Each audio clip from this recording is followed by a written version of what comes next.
Hi everybody, Fee Hills here, and welcome to the 24-day Hero's Journey Guide.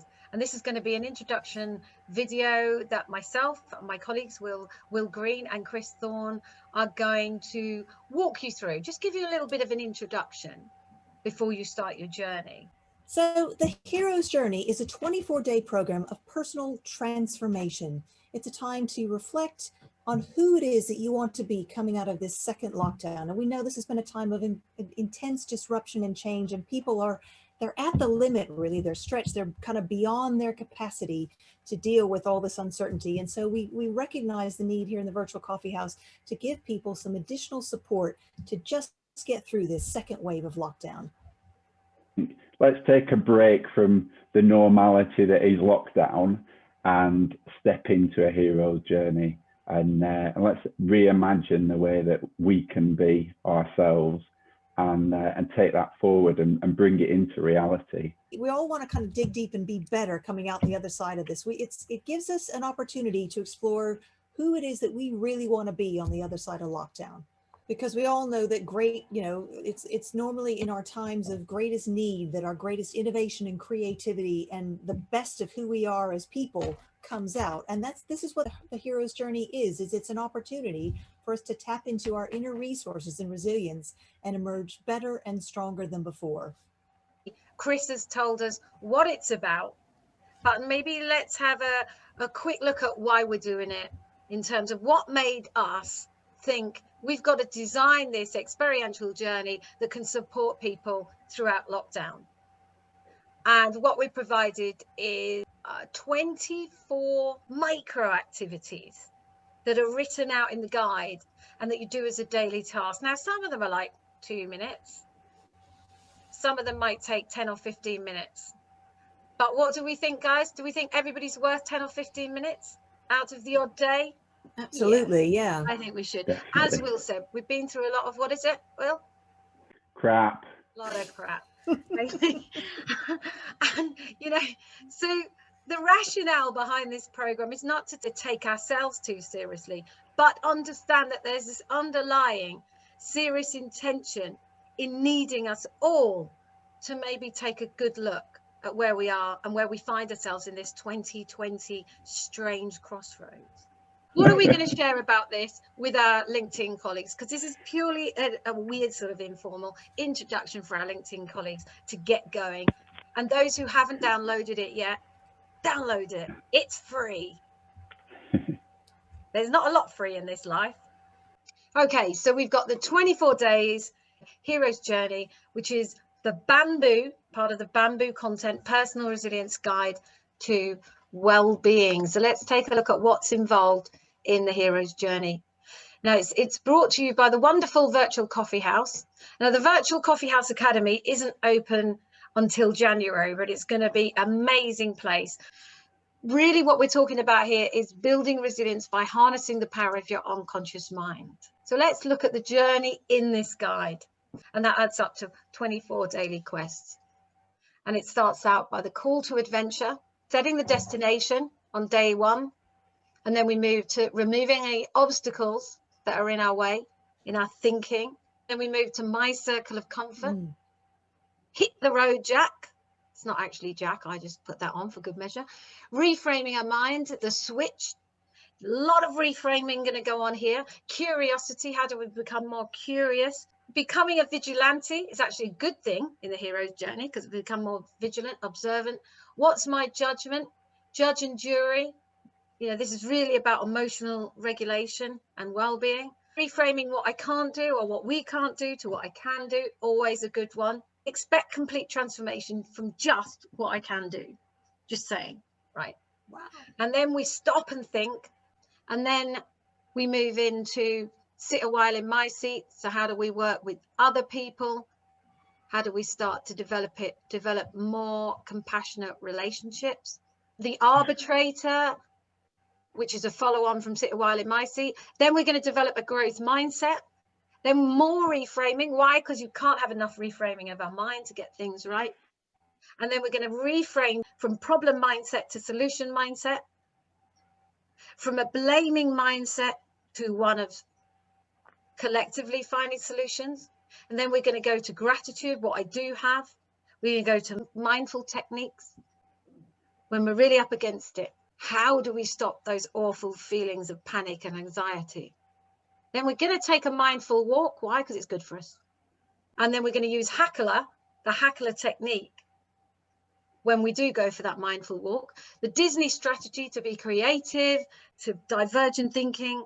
And then we're going to have a look at my creative genius, as we all have creative genius. So does that sound like a fabulous hero's journey, guys? Fantastic. Yeah, can't wait.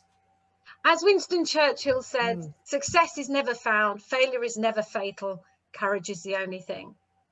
Well said, Winston. Yeah. Fee, off the top of your head, who is your favourite famous resilient person? Oh, there's so many. What, in history or now? Oh, they could be even made up. Oh my God, I suddenly had blank. Can't think of one single person in the entire planet. Can I have more than one? Can I have two? I'll let you off two. Go on. Okay, yeah, there's always going to be history because I love history. I'm a history bod. Socrates is definitely my hero. It's very sophisticated of you.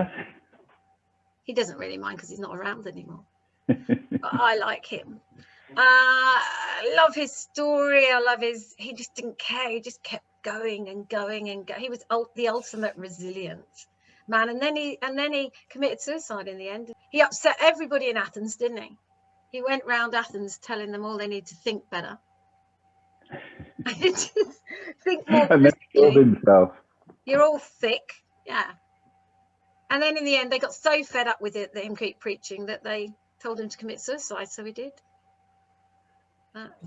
Great story, Socrates, actually, but that's not for now. But anyway, he's one of my heroes. And the other one, I don't know whether to say this because I don't know if it's politically correct, but Che Guevara. It's really not politically correct, is it? He's resilient, though, from the little I know about him. He was resilient. Yeah. So they're my two that I'm going to spring to mind, but I've got loads. So Chris, same question over to you. Who is your hero? Well, so going along the heroes theme, I'm a bit of a superheroes fan, and I have two boys, so I'm kind of up on all the sort of superheroes in the Marvel's universe. And one person that definitely springs to mind for me is Robert Downey Jr. He started off as a successful actor and then had a serious problem with drugs and found himself in rehab and prison for a number of years, kind of bouncing in and out. And, you know, obviously it looked like it was going to be, you know, that was the end of the career there for a while. And then what I love about his story is, as they say, he met a great woman, I guess, who inspired him to get and to stay clean, because he fell in love with her, and she wouldn't marry him until he did. And so he was kind of starting to make his way back and trying to get back into the film circuit. And nobody would insure him because of the problems that he had before on set, and with the drug rehab, he was just like untouchable. And his friend Mel Gibson agreed to fund his insurance so that he could work on set, which is one of the characteristics of someone who's resilient, is they've got a very strong support network. And obviously, as we know, he went on to do masses of films. I'm a huge fan of his work, obviously Iron Man and everything, but he's a great actor. So, and I just love that story of kind of coming out of the ashes and into something great. And yeah, and then I suppose any sort of stories of people that have persisted through a ridiculous number of attempts. So, you know, I think Thomas Edison, it was something like 1,000 goes to get the light bulb right. And then I think I was reading something recently about Robert Dyson, the number of goes that they had in order to get the Dyson thing correct. Yeah, there's so many great people, isn't there? And so, and I think what I love about the persistence side is that how many of us would really go through 1,000 odd goes to get something right, to persist, to create something? I mean, that really inspires me. Hers is better than mine. You feel like I wouldn't go that far, but it is. I'd be hurt. Oh no! You're all right. You're safe. I suppose Socrates did kill himself, and Downey Jr. is still there, isn't he? Well, I figured people wouldn't know Downey Jr. because when I developed this workshop on resilience, I was like, oh, I gotta have some stories of people that have been resilient. So I did some Googling, and I was like, oh wow, that's a good story. and then my son's like, oh yeah, I didn't know that. You know, and people remember stories, don't they? So Yeah, they're great. They're always good to great. have a few of those to pull out the bag. Yeah. Well, we're going to have stories from people who are going to do this 24-day hero's journey and actually share their stories. Yeah. Ooh, now that's the kind of story I really want to hear, is Ooh. everyday people making their own hero's journey. And then sharing the stories, obviously, in the Virtual Coffeehouse group on LinkedIn, obviously. Yeah. Oh, and Chris Will, I've had some time to think about this. I was going to say, so no cheating, Will. So who would be your hero of, you know, someone who's particularly resilient that stands out to you? My resilient person is Niki Lauda. I don't know if you know who he the is. racing driver. The racing driver, yeah. Random. So have you ever seen the film Rush? It's about his story. I think I have. Isn't he the one that he had like he had an accident and he was burned really badly, wasn't he? Am I thinking of the same guy? That's and it's got yeah. Chris Hemsworth as the counter. Yeah, and he turned it into like a campaign, didn't he, to for more to push for more safety on the racetracks and that, didn't he?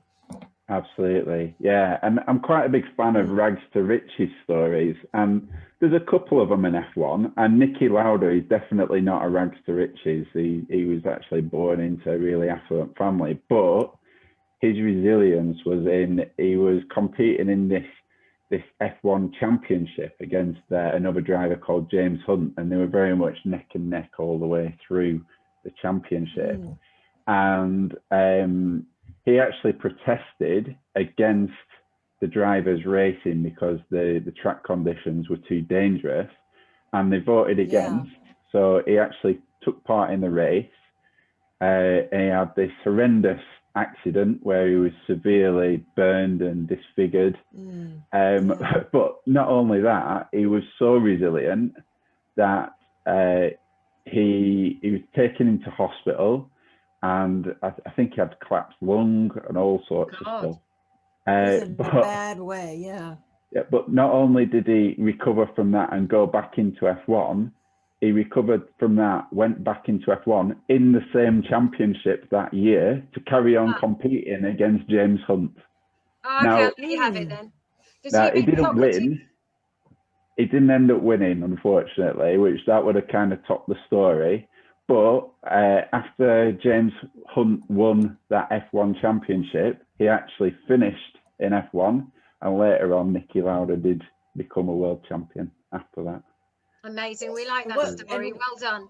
Well done. And he also, what was also interesting, if I remember that story, was that he used his rivalry with this James Hunt guy to spur him on, to motivate him through his recovery, didn't he? Because a lot of people, obviously there was an intense rivalry, wasn't there? Yeah. And I think in the film, it actually uses some of the quotes that he was known to have said. And he said basically that James Hunt was stealing his points while he was in hospital recovering. That's it. Yeah. Yeah, so he was actually going back to get the points.